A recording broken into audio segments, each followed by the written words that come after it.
KHOU 11 News at 10 starts now. Coming up, a ship collides with the barge in the Houston Ship Channel, spilling oil into the water. Plus, a teenager is found murdered in her home. Why this is just the latest tragedy one community is dealing with. And later, a wild weather phenomenon caught on camera.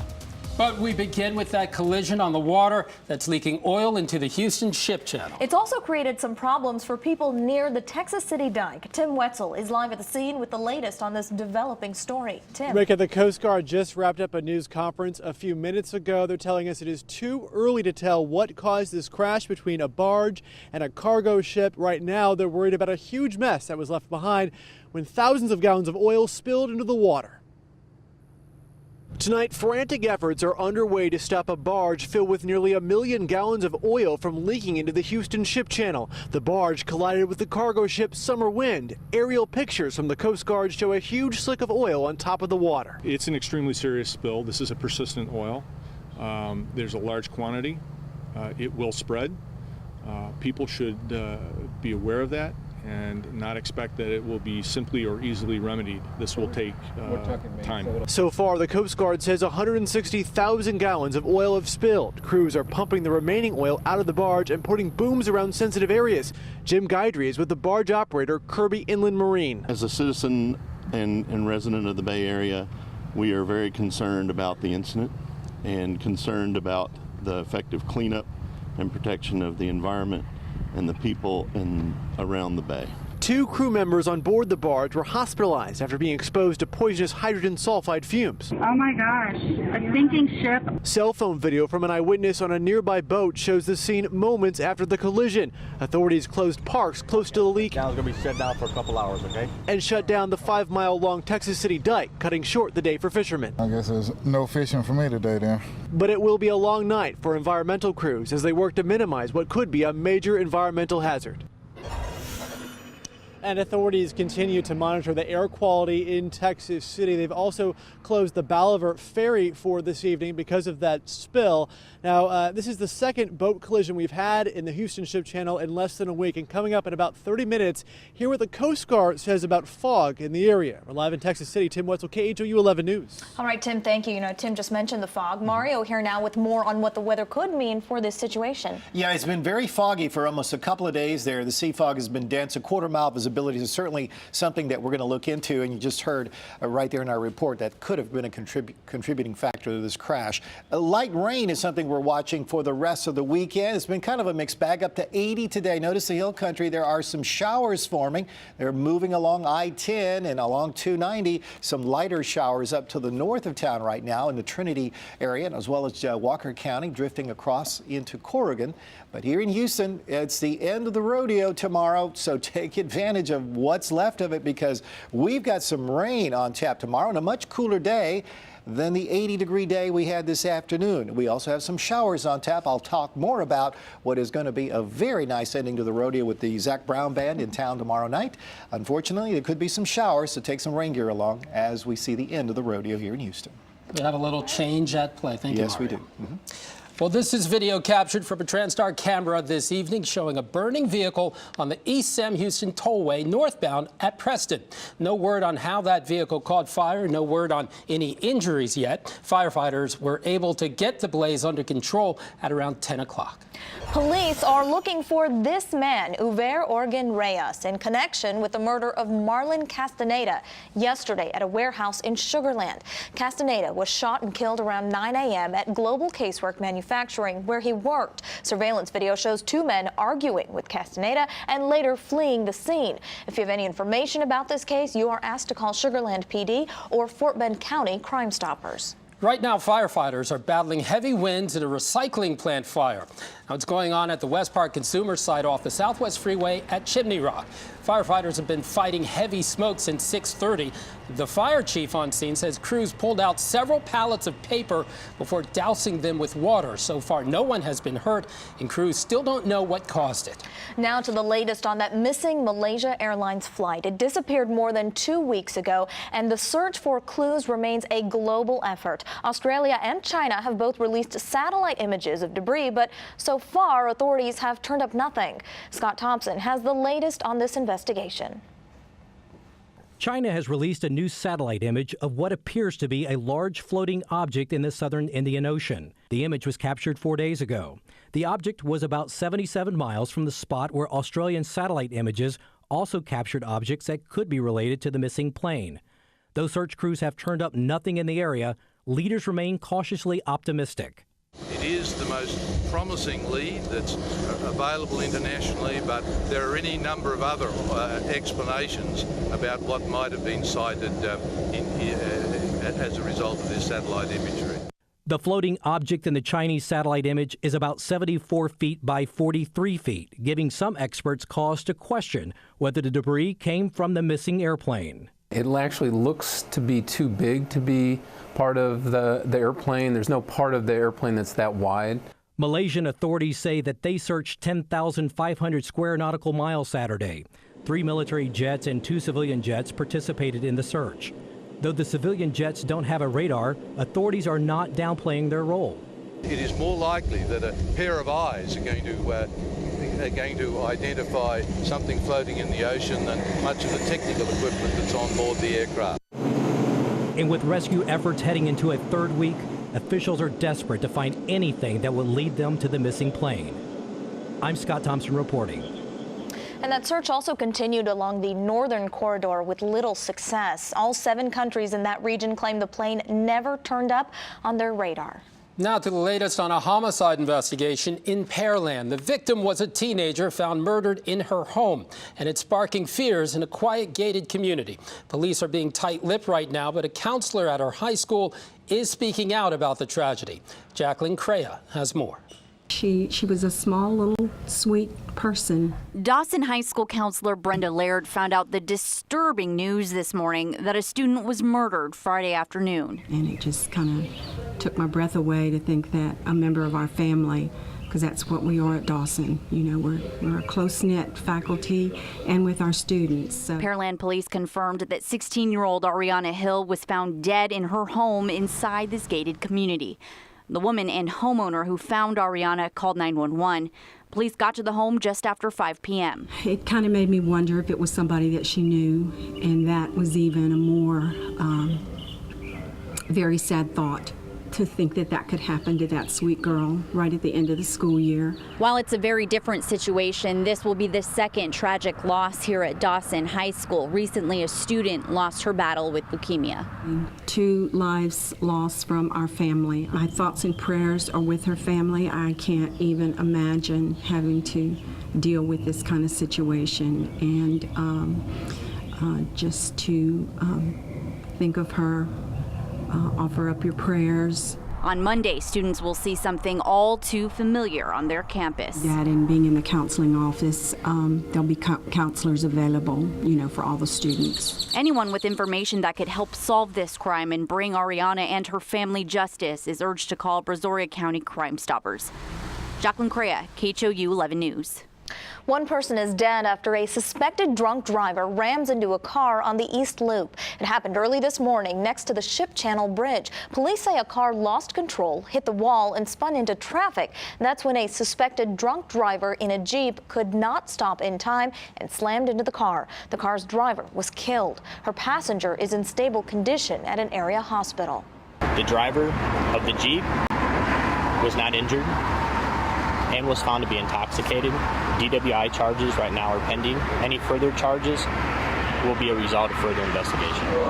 The driver could face intoxication manslaughter charges if the DA finds that the accident could have been prevented if the driver had not been drinking. The search is on for several suspects after a fight in a nightclub parking lot that ended with bullets flying and a crash.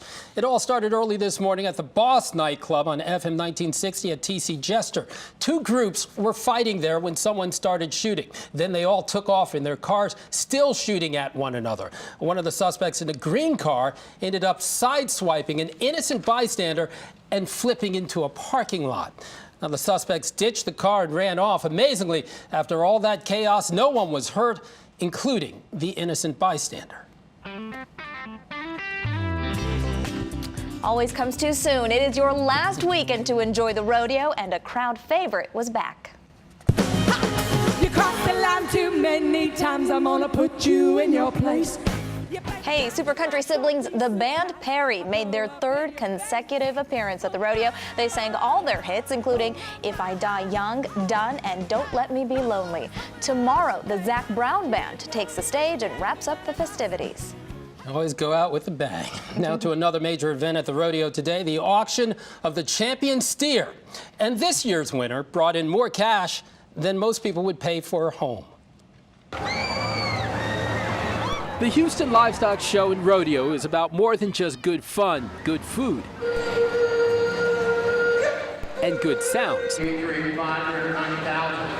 It's also about good steer, expensively good steer.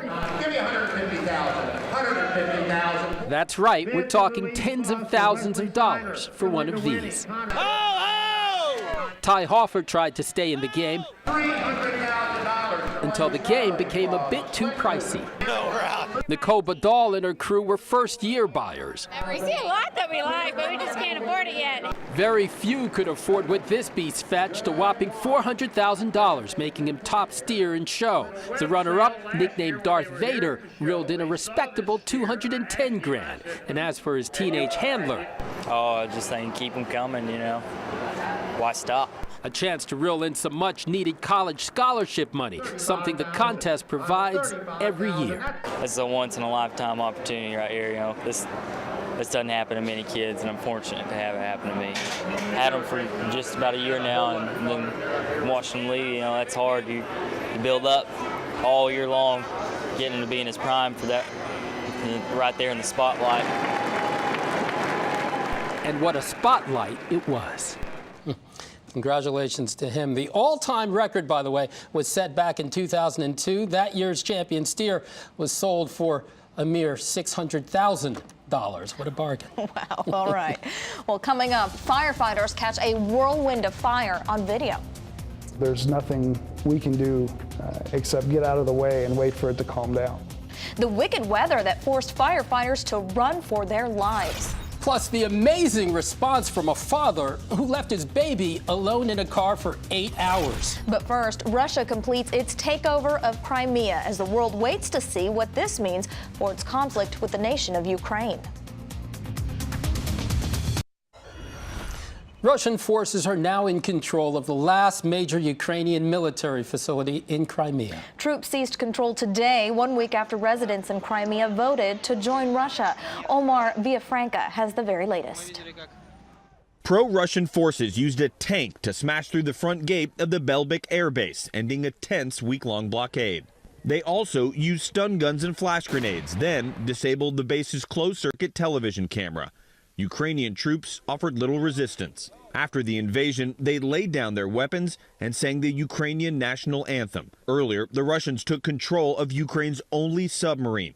The move comes 1 week after Crimea voted to secede from Ukraine and 1 day after Russian President Vladimir Putin signed laws to officially annex the region. We do not recognize this referendum, and we strongly believe that the international community will condemn this action. Saturday, United Nations Secretary General Ban Ki-moon met with Ukraine's prime minister in Kiev to offer support. Ukrainian people have just gone through a trauma that no country should experience. I'm here to show my solidarity. In eastern Ukraine, pro-Russia residents demonstrated in favor of holding their own referendum on joining Russia. Putin claims he has no plans to move into that region. In the south, pro-Ukraine demonstrators rallied to keep their country intact.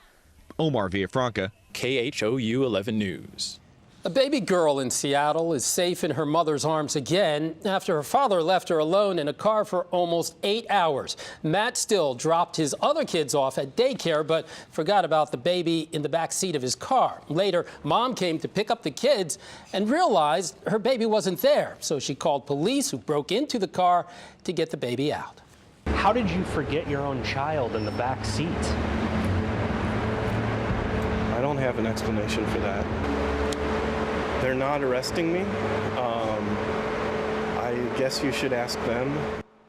Police are still investigating what happened, still could face child neglect charges. We are getting new information in the fatal news helicopter crash that happened in Seattle this week. The NTSB has released a preliminary report saying the chopper rotated a full 360 degrees counterclockwise just after takeoff. Surveillance video from nearby security cameras showed that the chopper then pitched forward, nose down. The pilot and the photographer on board were both killed. So far, officials have not determined the cause of the crash. Firefighters in Colorado were forced to run for cover when a controlled burn spun out of control. A dust devil swept over the fire at the Rocky Mountain Arsenal, creating a towering whirlwind of flame and smoke that chased firefighters out of the area. Now, one of them was able to catch the amazing sight on camera. That fire can change at any time. Even on a prescribed burn where we're in very controlled conditions, the unexpected can happen. There's nothing we can do except get out of the way and wait for it to calm down. This fiery dust devil ended up burning another acre on its own and came so close to the firefighters that they literally had to run for it. Incredible video there. Well, you know, it is the last weekend of the rodeo, last weekend of spring break for a lot of people. Yeah. Sure was a warm day today, but it looks like, Mario, that's going to change. Yeah, we have changed everything for the end of the weekend. For the last 3 days, it's been great living in H-Town. The weather has been just about perfect. Spring afternoons, mild mornings, and relatively warm afternoons. So things are about to change because a cold front is going to slide into the city tonight. We're kind of looking at the skies very carefully because we're expecting a little bit of fog to roll in through the downtown area and along the immediate coast. Fog has been a problem all night long and all afternoon long. We have seen it very, very prevalent down and across that Gulf Coast area. The dew points into temperatures are very close and the same right now. We're only looking at about a 4-degree spread here. Humidity at 87%, pressures at 29.98 and rising southeasterly winds. So we're bringing that fog along. This is sea fog that's hugging the coastal areas where the visibilities are about a quarter mile. Recall that barge that had an accident out here might have been just because of this. This has been very, very prevalent for the last few days. Visibilities are running right now about 2.5 miles in Galveston, about a mile near Angleton, and along the ship channel it gets even worse. So visibilities inland are not a problem, but we expect that little bit of fog to develop here through the local areas around the metro area this evening and through tomorrow morning. So we'll watch for that. Light showers are basically all scurrying north of the Houston metro area. You can see around Huntsville through Walker County how they move on, and our future track bears that out. Look at that rain kind of scoot out of there very quickly, almost as quickly as it rolled in this evening. And then in the morning, we may see a few light showers near the coastal areas and around the metro areas to the north. But it's the afternoon, late afternoon, that we see our peak rain chances. So again, enjoy the rodeo tomorrow because it may not be all that wet for the early part of the performances or for the early part if you're going to be out there early in the day out at the midway around Reliant Park. So enjoy the outdoor festivities there. As you can see, the rain kind of quickly moves out by Monday as cooler, drier air pushes in. Again, that's that cold front we're talking about. It's going to move in during the early morning hours. We're talking about pre-dawn hours, perhaps between 2 and 3 o'clock in the morning. So we're left with these numbers. Very cool morning conditions to the north. Temperatures here in the 60s, but by the afternoon, we may only warm about 4 or 5 degrees from here. So we may top out somewhere around 66 degrees with a good chance you'll see a shower or two around the metro area. Now, we're going to round out the week with a little more rain. Another upper level disturbance marches in along the jet stream on Wednesday and Thursday, but as quickly as that moves in, some more sunshine with more spring temperatures come in around Friday, much like today. It should hit 80. It was 80 degrees today, one of our warmest days for the first weekend of spring, by the way, guys. Very nice outside. Felt nice. Thank you, Mario. Well, after the break, the new tool Walmart is using to make sure customers always get the lowest price. Well, it's a national holiday for baseball. What's being done to make it a reality? Walmart is launching a new tool to help shoppers make sure they get the best price.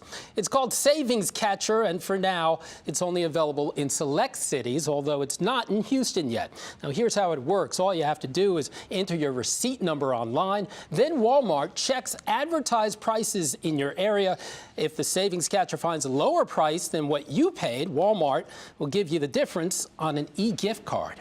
Sounds good to me. Okay. Baseball fans have collected the necessary 100,000 signatures for a campaign to make opening day a national holiday. This petition drive kicked off less than a month ago with Budweiser and Hall of Fame shortstop Ozzie Smith. The White House will have to make a decision on this matter, which could take a few months. Opening day for the 2014 season is March 31st. Still to come, the Rockets were trying to keep the good times rolling on the road tonight.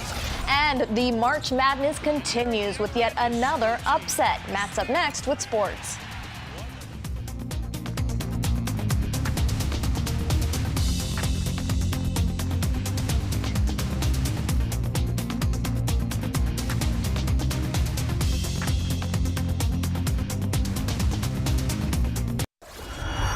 Before we check in on today's edition of March Madness, let's recap tonight's Rockets game up in Cleveland. And for the third straight time, Omer Asik started at center for Dwight Howard, who's still out with a sore ankle. Asik scored 9 points, grabbed 9 rebounds in this contest versus the Cavaliers. But this game was all about James Harden. The Beard didn't score until late in the first quarter, but he didn't stop until he was pulled after the third. Harden hit from the outside. He also scored inside on his way to 37 points. Rockets win it 118-111 for their third straight victory. Now to the NCAA tournament. We start with Texas taking on Michigan, and the Longhorns got off to a rough start in this one in the Midwest Regional. They even trailed by 18 early in the second. Longhorns did get within 6 points in the second half, thanks in large part to Isaiah Taylor's 22. But they simply could not match Michigan's offensive firepower. The Wolverines made 14 three-pointers. Nick Stauskas had 4 of them on his way to scoring 17 points. And Michigan moves on to the Sweet 16 with a 79-65 victory over Texas. But overall, it's the shots early in the game that we missed. I mean, I don't care how hot they come out making shots. We had the ball where we wanted, and we didn't finish some shots. And that's what got us down. And even with all that said, we fought back. And then if we would have finished just 3 possessions on the defensive end, it would have, who knows what might have happened. So the Longhorns headed home, and although there were some great games played today in the tournament, the big upset came in the South region. 11-seeded Dayton found the perfect fit for the Cinderella slipper one more time as the 11-seeded Flyers knocked off the 3rd-seeded Orangemen of Syracuse 55-53. Down on the grapefruit circuit today, the Astros ran into Aggie alum Michael Wacha again. This time the Wacha buzzsaw went 7 innings, allowing only 2 runs. And Wacha, who trains during the offseason up at the Texas Sports Medicine Center of Tomball, looks ready to start the season. On the Astros side of things, about the only positive was a Jose Altuve homer. Astros lose it, the final 5-2. And the Astros said goodbye to outfielder J.D. Martinez. Once thought to be one of the building blocks of the future with this team. He hit only 167 this spring. Today, he was given his outright release. He was a long shot to make the team as a non-roster invitee. Martinez was a 20th round pick back in 2009. And even though the rest of the teams haven't even completed spring training down under in Australia, earlier Saturday, Dodgers and Diamondbacks officially opened the regular season by playing baseball in a reconfigured rugby stadium. The Dodgers won that game 3-1. They're already playing game 2 at present, and the Dodgers lead in that one also. College baseball today, the Rice Owls rolled to their 8th straight victory as they thumped visiting Florida Atlantic. The final there, 14-1. And I hope you stick around for the second half hour of our newscast, because we'll show you one of the big reasons the Rockets' bigs are playing so much better in the second half of the season.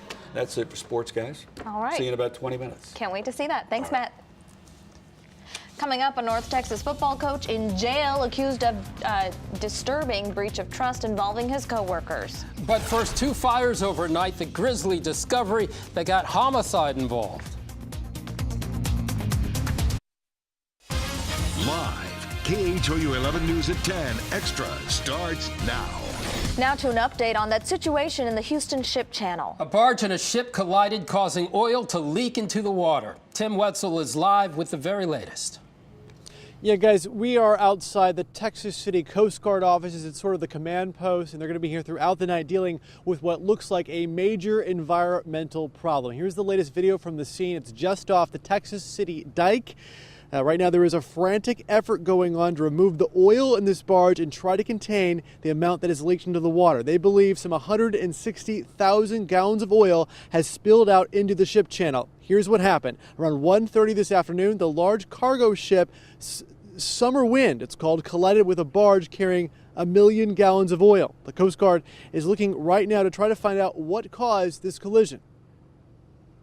Visibility is one of the things the investigation will look into, but we are in fog season, and clearly we've had fog today. In fact, the bar pilots stopped moving ships because of fog shortly in the same time frame. So that's one of the things we'll clearly be looking at. Authorities shut down nearby parks and closed the 5-mile-long Texas City dike. It will likely be closed tomorrow. They've also shut down the Bolivar Ferry. Now, 2 people on board that barge, we understand, were injured. They were taken to a hospital because they were exposed to some hazardous fumes. We are learning now that they are okay, but under observation, being held in the hospital as doctors continue to check them and make sure they are safe to go home. For now, we're live here in Texas City. Tim Wetzel, KHOU 11 News. Tim, thank you. Firefighters were busy overnight battling 2 separate blazes on the north side of town. And at one of the fires, a body was discovered in a burned out room. Sherry Williams has that story. In the wee hours of the morning, about 4 a.m., firefighters saw a little smoke coming from a front room of this boarded up house in Houston's 5th Ward. But once they put out the flames, they saw a man's body in a back room. Oh, that's pretty shocking. It's crazy to happen like that, you know? Practically next door to the scene of the deadly fire is a fire station. After their quick arrival, firefighters spent 40 minutes getting the fire out. They called arson investigators and HPD homicide right away, suspecting foul play. They did not say much else about what they found in the house. Authorities say they won't know the victim's cause of death until the autopsy is done. Arson has also begun its investigation. Some people in the neighborhood say a homeless man frequently broke in and stayed there. Not many days you see something happen like this and you find out in the neighborhood. It's kind of scary sometimes to hear it, you know? Scary and sad because a person lost their life this morning. Yeah, I just wonder who it is or whether they have family or anything. Also overnight, about 12:30, a blaze broke out at the Primrose at Heritage Park Senior Living Complex on Old Bammel, North Houston. You can see the flames coming out of the door. The fire started in a storage closet on one of the balconies. The woman who lives in the apartment went to the hospital in stable condition after inhaling some smoke. There were no other injuries. Some residents were confused when the fire started. And I wasn't sure if it was a fire or not, so I kind of scrambled around in the house. But then I came and saw some other ladies in the hallway, and I said, I better get out of the building. Yeah, we were knocking on doors. Yeah. And the manager called me also to let me know that it was a real fire and to get out. 2 apartments were damaged by fire and smoke. Several others were damaged by water. Firefighters from the Northwest Fire Department found that the complex did have working sprinklers. Got a lot of water come out of the sprinkler system, but did not knock the fire out. So. An investigation to determine what started this fire is now underway. Sherry Williams, KHOU 11 News. Rosenberg police need your help tracking down a wanted sex offender. They believe this man, 28-year-old Arnolfo Mercado, could be hiding in the area. He is wanted for failing to register as a sex offender. Investigators believe he may have left the area to avoid getting arrested. You should call police if you've seen him. A high school in North Texas is in shock after a very popular member of their faculty was arrested over some disturbing accusations. Kennedale police said Jason Tomlinson was arrested this week for allegedly putting video cameras in 3 faculty restrooms at Kennedale High School. By all accounts, Tomlinson was a model citizen, a former football star at the school who went on to play at the Naval Academy. He's married, a father of 2, and had been working as a football coach and science teacher since January of last year. Now police are trying to determine if there were other victims. Was it related strictly to footage of adults, or were there any students involved? You know, since it's a mobile device, was it placed in a student restroom? A review of the files on the camera found nearly 3 dozen videos of male and female teachers using the restroom and even had comments rating them. Coming up, the search for a mystery police officer to say thank you for a good deed in his community. Plus, how thousands of women on a mad dash for a wedding dress are also helping in the fight against cancer. And later, an event that fans of the zombie apocalypse drama The Walking Dead will not want to miss. Two men are walking coast to coast for a good cause. Yeah, they're trying to raise awareness about human trafficking. The founder, Chance Stevens, says 3 of his friends were sexually abused as children. He wanted to find a way to raise money for Tiny Hands International, a charity that helps victims of sex trafficking. So he is traveling on foot to Virginia Beach. He and a supporter just passed through College Station on their way to Palm Bay, Florida. Well, I ended up asking God one day to use my hands, and the very next day I ran into Tiny Hands, and 90 days later I flew to California and started my walk. If I'm able to stand up for the less fortunate, I'm in turn protecting the hearts of those who have no idea what's about to happen to them. Well, his journey started in California last year. Stevens doesn't have a deadline as to when he will reach Virginia Beach. A San Antonio police officer helped make one little boy's day with a very simple good deed. It was all caught on camera and has since gone viral. Myra Moreno has the story. 12-year-old Jacob Aguirre loves a good game of b-ball. He hopes to one day play for the Spurs. He practices outside his Southside home with his younger brothers. But on Wednesday night, he got to play with someone whom he considers a hero, wearing a different color of uniform. Mom caught it all on cell phone. It was good. He won by 2 points. At first, when Jacob saw the San Antonio police officer slow down, he said he was a little weary. I thought I was in trouble when he pulled over. I was scared. I was like, why is he out there? I thought something had happened. And when I come and check, he's actually playing basketball with the cop. The officer told Jacob he was on break and they played for 15 minutes. I think he's nice because he took the time to do it. It's not every day. I mean, this little life experience for him, it's huge. The 6th grader bragged to his friends in school. Mom posted her video on Facebook. Someone then shared the video on SAPD's page, which generated a lot of likes and positive comments. No one has been able to figure out the identity of this mystery officer. And whoever he is, I wanted to say thank you, and maybe I would like to meet him. And Jacob, well, he wants to thank him too, and more. Yep, I want my rematch. Myra Moreno, KHOU 11 News.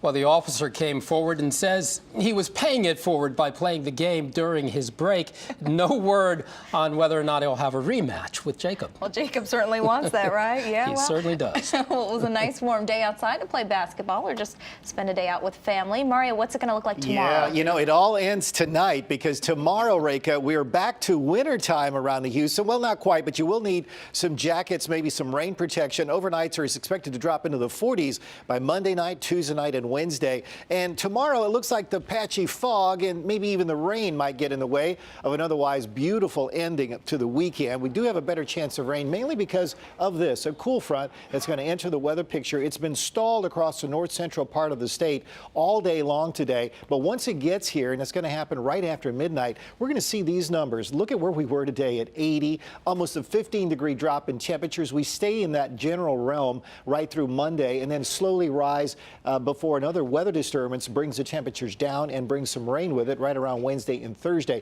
And then we'll be right back up to spring-like levels by the end of the week again. So again, we're riding that roller coaster down temperature-wise because of a cold front. But right now, the front is mainly well to the north. We're starting to see it make inroads towards College Station. 70s here, 70s in the metro area, 60s in Galveston, and the dew point temperatures are at 64. And with these southerly winds and with the water temperatures also in the 60s, we're seeing sea fog develop along the coastal areas.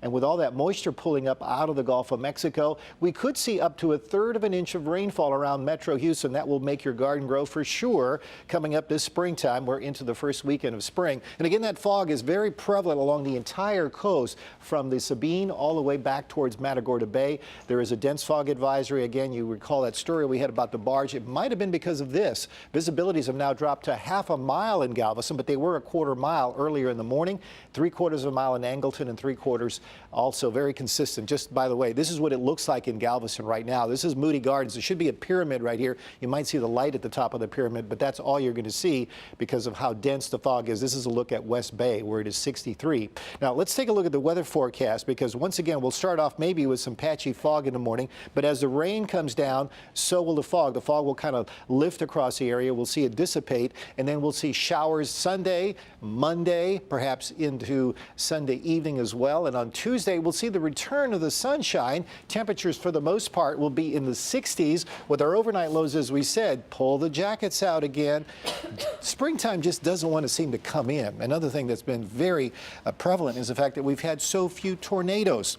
Only 4 tornadoes, count them, so far across the entire U.S. for the month of March. That is absolutely phenomenal. We are seeing less severe weather, but we're seeing cooler weather, and maybe this very cold winter we had was a big part of it. Some of the coolest weather we've had in over 100 years. Also, don't forget tomorrow, the Canine Fun Run and Walk. Want to get this in, our Humane Society, our station 92.1, the radio station that we do operate with and we forecast with. They're going to be hosting that tomorrow, so come by and join them. Again, the benefiting the Humane Society tomorrow. For a good cause. Okay. Thank you, Mario. Thanks, Mario. Thousands of women flocked to a West Houston hotel again today to buy designer wedding gowns for a steal. Today was the final day for the Brides Against Breast Cancer event. The tour travels across the country, bringing crowds of happy brides on the hunt for a bargain. Well, some wedding dresses cost as low as $99. And the neatest thing about all of this is the proceeds help people impacted by cancer.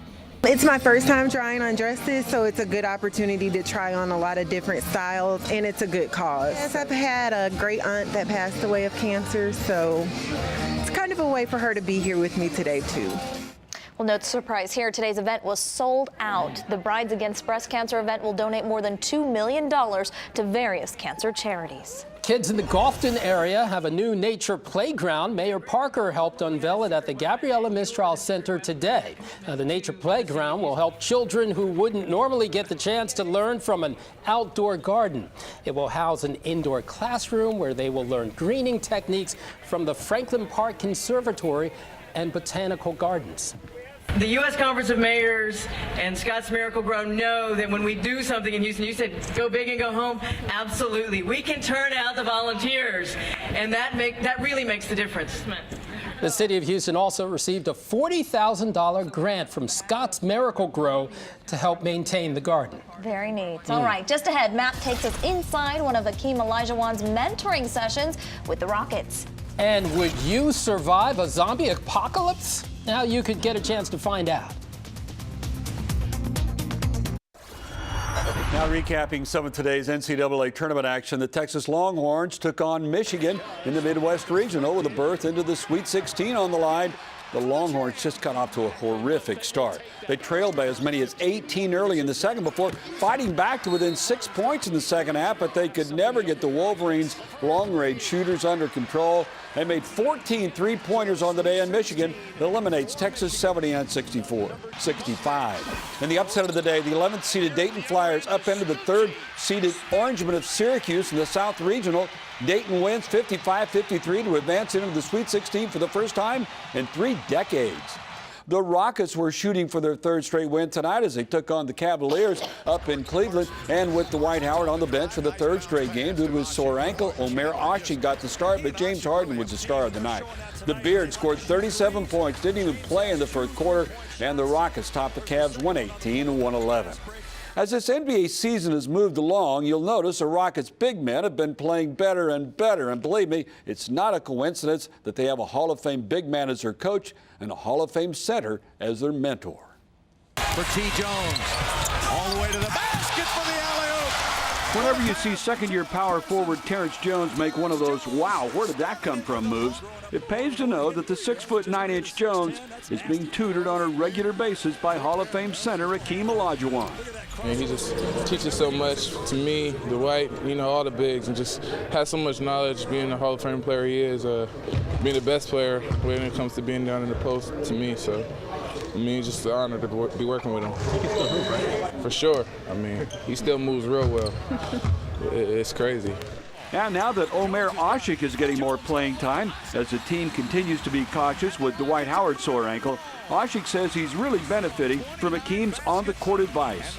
We're working almost after every practice. Like, he tries to help me basic moves on offensive end. Like, he's helping me a lot. Since I'm getting more minutes, I try to put in my game and play better. He's like most talented, the best fundamental, I think, in the NBA history. So like, I can be as like him, but I'm trying to learn something. And since Dwight Howard has been tutored by Akeem dating back to his days in Orlando, D12 says he feels his presence pretty much at all times. Well, I see Akeem every day. Every time I look up, you see his name. It says 3,000 block shots. Drive by Toyota Center, I see him on the side. So I see Akeem every day. Just to have him back, you know, I'm happy that he comes by and checks on us and all the stuff that he sees in the games. You know, he tries to come back and show us some things that'll help us out. And Akeem can still hoop it, believe me. That guy's still in great shape. Yeah. He must have tapped into the fountain of youth or something. You bet. You bet he has. That's it for sports. It was really well. Thanks, Matt. All right. Coming up, a sneak peek at an event coming to Houston that people are just dying to see. Fans of the TV show The Walking Dead, like Reka here, have a big treat in store for them coming up next month. Yes, yes, I do. The Walking Dead tour is coming to Houston. This is a look at a recent Walking Dead tour event in New Orleans. A professional makeup crew will do your makeup, and you can go about your day as either a walker or a survivor. Now, the zombies chase the survivors through a mile-long obstacle course. People come and they think, okay, it's going to be an event, it's going to be something with The Walking Dead. They get there and they are thrust into this world where, you know, it seems seemingly anything can and will happen. Well, it is $75 to be a survivor, $95 to be a walker, and the $150 VIP package allows you to be a fighter first and then a walker. That looks very exciting. I know our producer Jason is signing up to do this as well. We've got another executive producer, Mike O'Neill, who wants to do it. I might join the crew. Looks like fun. I think Rucks, I'd be a fighter. Yeah. I think I would have nightmares if I got involved with that. All right. Good night, everyone. Take care.